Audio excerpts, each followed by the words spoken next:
Se paz, queridos, que é o pastor Rideu falando. Quero conversar um pouquinho com vocês, até a ideia é fazer uma série de vídeos a respeito do discipulado. Deus tem colocado no meu coração algo que eu tenho chamado de cultura de discipulado. Quando nós olhamos a nossa igreja local, tanto Curitiba como Campo Largo, Vitimarsum, São Luís do Purunã, as igrejas que nós estamos mais próximas, eu tenho visto essa cultura de discipulado se formando. E o discipulado, queridos, é a ferramenta dada por Deus para que a gente traga transformação para a vida das pessoas. Talvez se você teve um discipulador no início da sua caminhada, você vai ver que ele fez toda a diferença na sua vida. Eu quero conversar um pouquinho e a ideia é até estender para os próximos vídeos a respeito do discipulado e nós queremos falar sobre essa cultura, até fazer algumas entrevistas e gerar um ambiente de informação e conteúdo a respeito do discipulado. A estratégia eterna de Deus, queridos, para a transformação é o discipulado. Uma igreja que faz tudo, mas não faz discípulos, queridos, não faz nada, queridos. Quando nós falamos de discipulado, queridos, uma igreja que se empenha em fazer tantas coisas e não faz discípulos, queridos, ou não pratica o discipulado, ela faz tudo, mas não faz nada, queridos. Porque a estratégia eterna de Deus para a transformação, não só das pessoas, mas para a transformação do mundo, queridos, é o discipulado. Essa é a missão central da igreja. Você pode me perguntar, por que fazer discípulos? O discipulado não é uma estratégia moderna, nem um programa entre tantos. É uma ordem central de Jesus para a sua igreja. Queridos, o discipulado não é uma estratégia de crescimento, não é uma ideia moderna, é algo que a igreja sempre fez, queridos. É o transmitir a palavra de Deus, aquilo que está em Mateus, capítulo 28, do versículo 18 ao 20, que é até o nosso tema do ano. É a ordem de Jesus, e ele disse: vão e façam discípulos. Ele não nos chamou, queridos, não nos comissionou para quê? Para fazermos cultos, para enchermos templos, mas para fazermos discípulos. O Senhor Jesus fala que toda autoridade nos céus e na terra foi dada a ele, por isso ele fala: vão e façam discípulos de todas as nações, batizando em nome do Pai, do Filho e do Espírito Santo, ensinando esses novos discípulos a guardar tudo aquilo que o Senhor Jesus tem ordenado. Por isso que é uma obediência e não uma opção. Fazer discípulos, queridos, não é uma opção para quem quer crescer, é uma obediência para quem quer permanecer fiel. Na minha opinião, queridos, quando nós estivermos diante do trono branco, na prestação de contas, uma das perguntas que eu creio que o Senhor Jesus vai fazer para cada um de nós é: onde estão os seus discípulos? Porque eu e você fomos comissionados para fazer discípulos. A missão da igreja, queridos, não é encher templos, é encher o mundo de discípulos. Eu gosto sempre da ideia de que nós podemos ter uma igreja de 1.000 pessoas, queridos, e não transformar socialmente o nosso redor, a sociedade ao nosso redor, mas nós podemos ter uma igreja de 100 pessoas com é, 80, 90 pessoas comprometidas a fazer diferença onde estão, queridos, e nós vamos ver transformação no lugar que nós fomos plantados, queridos. Programas podem alcançar multidão, mas apenas pessoas transformadas alcançarão outras pessoas. A multiplicação real do reino acontece por relacionamentos. Nós podemos fazer eventos, encher templos, mas a ideia é formar relacionamentos que transformam, que tragam vida, relacionamentos que nos direcionem para mais próximo de Deus. O único jeito de chegar mais longe, queridos, é através do discipulado. Nós temos como exemplo o Senhor Jesus. Jesus discipulou 12 homens por 3 anos, e por meio deles o evangelho alcançou o mundo todo, queridos. Investimento, quando nós falamos de discipulado, nós falamos de investimentos profundos. Você pode pregar para 1.000, mas se você investir sua vida em 12, milhares poderão ser transformadas através deles. Queridos, nós precisamos focar em relacionamentos profundos. Nós vivemos uma geração extremamente superficial, queridos. Talvez a geração mais superficial que já pisou sobre a face da Terra. Nós precisamos investir em relacionamentos profundos. Quando nós investimos no discipulado, queridos, exemplo de Jesus, investimos em relacionamentos profundos, queridos, nós vamos ver frutos duradouros. O discipulado é o caminho mais frutífero e duradouro a longo prazo. Quando nós falamos de vida com Deus, queridos, a vida com Deus não é uma corrida de 100 metros, queridos. A vida com Deus é uma maratona. é uma maratona e uma corrida, e uma vivência a longo prazo. Por isso que quando nós desenvolvemos amizades profundas, queridos, nós cremos que nós vamos levar essas amizades para o resto da vida e até mesmo para a eternidade, queridos. Como fazer discípulos? O discipulado é transmissão de vida, queridos. O discipulado ele não acontece em uma sala, mas em uma jornada. É vida na vida. Um cristão maduro abrindo o seu coração, a sua casa, o seu tempo, a sua história para formar outro. Queridos, por isso que o discipulado ele não acontece dentro de uma sala de aula. O discipulado, queridos, acontece vida com vida, é compartilhar vida. É abrir a porta da tua casa para as pessoas verem como você trata a sua esposa, como você, mulher, trata o seu marido, como vocês criam os seus filhos, como vocês vivem processos de pressão dentro de casa, permitir que as pessoas vivam com a gente, estejam próximos, queridos. Não tem a ver com transmissão de informação ou de conteúdo, é vida na vida. Eu gosto quando o Senhor Jesus fala que do nosso interior fluirão rios de água viva. E esses rios, queridos, tocam a vida das pessoas. E quando você dá continuidade no texto, o Senhor Jesus vai falar que ele estava falando do Espírito Santo. Não se trata apenas de ensino, o ensino faz parte, mas não é o discipulado, mas de imitação, exemplo e convivência. O processo de tornar as pessoas semelhantes a Cristo, não apenas instruídas sobre Cristo. Nós não queremos somente trazer informação para a vida das pessoas. Quando nós falamos de discipulado, até discipulado na igreja local, é compartilhar a vida. A cada 15 dias se reunir com o seu discípulo, conversar com ele, orar com ele, conversar a respeito da palavra de Deus, tirar tempo, investir tempo, às vezes ir tomar um café, simplesmente para desenvolvimento da amizade, para estar perto daqueles que você está discipulando, assim como o apóstolo Paulo fala em 1 Coríntios capítulo 11, versículo 11, sejam meus imitadores, como também sou imitador de Cristo. Nós precisamos, como discipuladores, tomar essa postura. Podem me imitar, que eu estou imitando a Cristo. O ciclo do discipulado, queridos, tudo começa com relacionamento. Uma vez foi feita uma pesquisa e perguntaram, se eu não me engano os dados, perguntaram para 250 líderes influentes no cristianismo no mundo. E pediram para eles resumirem cristianismo em uma palavra, e a palavra que foi mais citada é relacionamento. O cristianismo, queridos, a vida com Deus é relacionamento com Deus e relacionamento com as pessoas. Ame a Deus de todo o seu coração e ame o seu próximo. Então, tudo, queridos, na igreja começa com relacionamento, que gera conexões, queridos. Quando nós investimos em relacionamentos, nós nos conectamos com a vida das pessoas, começamos a nos preocupar com elas, e isso leva à intencionalidade. Essas coisas não acontecem se a gente não for intencional, e depois da intencionalidade, isso leva para a multiplicação, queridos. O discipulado de Jesus era relacional e transformacional, ele transformava a vida das pessoas, ele andava com eles, comia com eles, orava com eles, corrigia, enviava, dividia a vida. Um resumo do discipulado que nós poderíamos colocar seria como dividir a vida.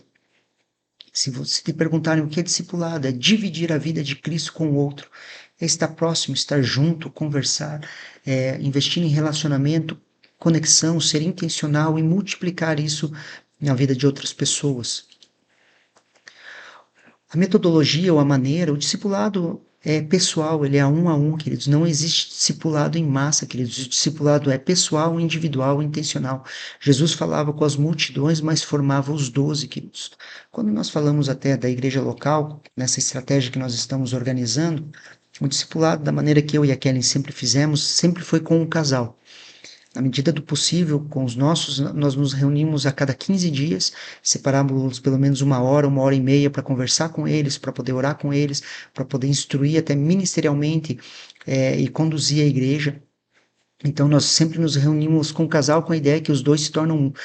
De vez em quando precisava conversar com o homem, com a mulher separados, sim, mas nós buscávamos sempre conversar com o casal. E você que tem um grupo familiar e está com um grupo familiar e você cuida de casais, o ideal é se reunir a cada 15 dias com os casais, com um casal, e conversar com ele, desenvolver amizade, orar por ele, ver as necessidades que ele tem, compartilhar a vida, queridos, conversar e compartilhar a vida. Investir em poucos para alcançar muitos. É um ministério de investir profundamente em poucos para alcançar muitos. mais a gente foca, queridos, na, na- nas coisas simples da vida e toca um por um, queridos. Às vezes a gente sempre fala de multidão, multidão, multidão, mas toda multidão ela começa com um, queridos. Nós precisamos investir naquele casal que Deus tem colocado no seu coração, na oração por três, você se aproximar, você tocar pelo menos a vida de uma pessoa. A gente sempre fazia essa maneira do discipulado, é, com casais. A gente sentava com o casal e conversava com eles, tirava as dúvidas que eles tinham a respeito dos departamentos que eles cuidavam da igreja e investia tempo dessa maneira. Nós temos conversado aqui bastante sobre os 4 pilares do discipulado, queridos. E esses são os 4 pilares do discipulado. Na igreja local a gente tem conversado muito a respeito disso. O primeiro pilar é o pilar da amizade. Não existe discipulado, queridos, sem amizade. A amizade, ela cria um ambiente de vulnerabilidade, de confiança. A transformação acontece quando há liberdade para expor fraquezas. Queridos, quanto mais próximo nós estamos das pessoas, queridos, e mais a gente gera esse ambiente de segurança, mais a pessoa começa a se abrir, as máscaras começam a cair. Domingo agora eu até falei um pouquinho sobre cuidado com as máscaras, é o tema da mensagem de domingo, porque as máscaras nos enganam, queridos, e nós fomos acostumados a andar com máscaras. Por quê?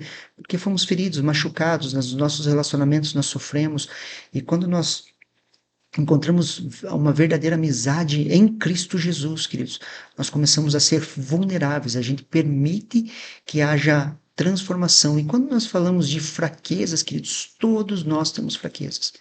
Todos nós temos dificuldades, lutas, tem áreas que nós precisamos de ajuda. Então, a amizade, queridos, ela gera esse ambiente que nos permite entrar para o segundo pilar, que é o pilar da transparência, queridos. Viver com sinceridade diante do outro, onde a transparência, a cura. Deus não transforma o que deixamos escondidos. Queridos, quando nós falamos de transparência ou viver sem as máscaras, queridos, é poder ser transparente diante de Deus, que sabe todas as coisas, mas também diante das pessoas. O perdão dos nossos pecados vem quando nós confessamos, queridos, mas a cura, ela vem quando nós confessamos diante das pessoas. O perdão, queridos, quando nós confessamos diante de Deus, nós recebemos o perdão. Mas a cura, como o apóstolo Tiago fala, confessai os vossos pecados uns para os outros para serem curados, para que a gente possa ser curado, instruído, tocado. Existem áreas das nossas vidas que nós somos fracos, existem áreas das nossas vidas que nós somos cegos, queridos. Tanto é que Jesus, em Mateus capítulo 23, ele fala fariseu cego. Eu creio, queridos, que os fariseus eles procuravam cumprir a vontade de Deus, eles procuravam viver em santidade. Só que chegou um ponto que eles não reconheceram o próprio Jesus. Eles estavam presos em sua cegueira, em sua religiosidade. E olhando para os fariseus é fácil a gente julgar, mas nós mesmos podemos ter áreas, queridos, que nós somos cegos. Podemos não. Provavelmente cada um de nós, até você que está ouvindo esse vídeo aqui, ou assistindo esse vídeo, você tem áreas cegas que precisam ser tocadas e talvez pessoas possam tocar, te ajudar a crescer e a desenvolver. Depois da transparência, queridos, nós entramos no ensino, que é transmitir o conteúdo bíblico, a doutrina, a visão de vida cristã. Sem ensino, o discipulado se torna apenas amizade. Não é isso que nós queremos. Nós queremos que o discipulado, queridos, também toque todas as áreas da vida das pessoas ao nosso redor, dos nossos discípulos. E o discipulado acontece quando nós apresentamos Jesus apresentamos Jesus para as pessoas. E Jesus ele se manifesta através das Escrituras, queridos. Jesus se manifesta ou se revela individualmente a cada pessoa através das escrituras sagradas. Então, o pilar do ensino é extremamente importante. E como consequência de tudo isso, queridos, se a gente entra na amizade, na transparência, no ensino, nós caímos no quarto pilar, que são os frutos, e os frutos de transformação. É a expressão diária de um coração moldado por Cristo, é a vivência diária no trabalho, onde está criando seus filhos, lavando louça, vivendo a vida comum, vivendo o dia a dia, o ordinário da vida, moldando a luz de Cristo, testemunhando a Cristo, um coração moldado e ensinado por Cristo Jesus, que faz a diferença onde está. A evidência de que o discipulado alcançou o coração são os frutos de transformação. Quando nós olhamos para uma pessoa que foi discipulada, queridos, corretamente, ou você vê uma pessoa madura em Cristo, queridos, você pode ter certeza, queridos, que essa pessoa ela foi discipulada por alguém. Nós não chegamos à maturidade, queridos, sem ser discipulados por ninguém. Ninguém aprende, queridos, de Jesus, de Cristo, do nada, queridos. Nós aprendemos à medida que nós vamos sendo discipulados. Ninguém é autodidata nas coisas de Jesus. Eu tenho falado até aqui na igreja, nós podemos ser autodidatas para o ensino teológico, nós podemos ser autodidatas para conhecer algumas coisas, mas nós não somos autodidatas, queridos, no discipulado, queridos. Nós não somos autodidatas para sermos transformados à medida de Cristo Jesus, para conhecermos Jesus, porque nós somos transformados à medida que nos relacionamos com Deus e nos relacionamos com as pessoas. Por isso que não existe autodidata, queridos, no Evangelho, queridos. Nós precisamos discipular e ser discipulados. Quem discipular, queridos? 2 Timóteo capítulo 2 é um texto interessante, ela fala assim, e o que você ouviu de mim na presença de muitas testemunhas, confia a homens fiéis, que sejam também capazes de ensinar a outros. O discipulado, queridos, é geracional. Paulo discipulou Timóteo, que discipulou homens fiéis, que discipularam a outros. Quando nós falamos de discipulado, queridos, nós precisamos, pelo menos, prestar atenção nesses 3 pontos, que seriam os critérios essenciais para discipular alguma pessoa. Primeiro, a fidelidade, alguém comprometido com a palavra de Deus e a igreja. Queridos, alguém que já nasceu de novo, está procurando o crescimento, o desenvolvimento na fé. Lógico, nós precisamos evangelizar, nós precisamos transmitir a palavra sim, mas quando nós falamos de discipulado, queridos, a gente procura, primeiro, fidelidade. Segundo, que é extremamente importante, talvez o mais importante, é a disponibilidade. Alguém disposto a aprender e ser moldado. E não só disponibilidade do coração da pessoa, também disponibilidade de tempo, queridos. Nós precisamos de tempo. Quando nós falamos de discipulado, nós vamos falar de investimento de tempo. Então, a pessoa precisa ser disponível. Porque, queridos, eu creio de todo o coração, Deus não usa os capacitados, Deus usa os disponíveis, queridos. A pessoa que estiver disponível, queridos, Deus vai usar. E o terceiro, a frutificação. Alguém que esteja, que deseje multiplicar o que recebeu. Geralmente, queridos, nós temos conversado muito aqui na igreja também. Todo discípulo, verdadeiro discípulo de Jesus, queridos, ele vai se tornar um discipulador. Nós vamos caminhando com Jesus, nós nos tornamos discípulos e com certeza nós vamos discipular pessoas. Porque todo discípulo, com o passar do tempo, ele vai se tornar um discipulador. O discipulado, queridos, é o coração da igreja. Ele fortalece a igreja se torna forte e precisamos de discípulos firmes para que a igreja se torne forte. Nós geramos líderes saudáveis e precisamos de mentores fiéis. Quando nós falamos de discipulado, nós cuidando dos nossos discípulos, a igreja se torna forte. Nós temos mentores fiéis à palavra de Deus e nós alcançamos um mundo, queridos. Precisamos formar um de cada vez. Uma vez nós estávamos no encontro e eu pensando, poxa, a gente pode, quantas pessoas poderiam estar sendo transformadas aqui? A gente poderia alcançar o bairro aqui que a gente está, que é o Boqueirão, e me veio muito claro da parte de Deus. Nós podemos alcançar um por um, um por um. A gente às vezes tem muita pressa achando que a obra de Deus está atrasada, queridos, mas é um por um, queridos, investindo tempo naqueles que estão próximos de nós. O discipulado é a estratégia eterna de Deus para transformar o mundo através de pessoas comuns, cheias do Espírito Santo. Queridos, são pessoas comuns, queridos, cheias do Espírito Santo. Eu tenho um livro, A História do Cristianismo, eu esqueci o nome do autor, eu posso pôr depois ali na descrição. Ele fala que o Império Romano, queridos, ele foi evangelizado através de pessoas comuns, pessoas do comércio, pessoas que viviam a fé sincera. E o Império Romano foi evangelizado através dessas pessoas, não foi através da pregação apostólica. Eu creio muito nisso porque de forma sobrenatural, queridos, uma igreja ela se desenvolve não só pela pregação de domingo, mas pelos discipulados que acontecem durante a semana, que são pessoas comuns que compartilham a palavra de Deus. Amém, queridos? Queria colocar esse vídeo como uma base daquilo que eu tenho chamado de cultura de discipulado, vai ser o primeiro de uma série de vídeos. Eu te peço que você possa compartilhar esse vídeo, se fez sentido para você. Se você puder também, se inscreve no canal, dá o seu joinha. Toda vez que você sinaliza ali, você dá um joinha no vídeo, a plataforma entende que pode espalhar para mais pessoas. Eu creio que nós podemos gerar uma cultura de discipulado não só na nossa igreja local, mas em outras igrejas, no coração de outras pessoas, porque o discipulado é o plano eterno de Deus para a transformação de vidas. Deus abençoe, queridos, em nome de Jesus.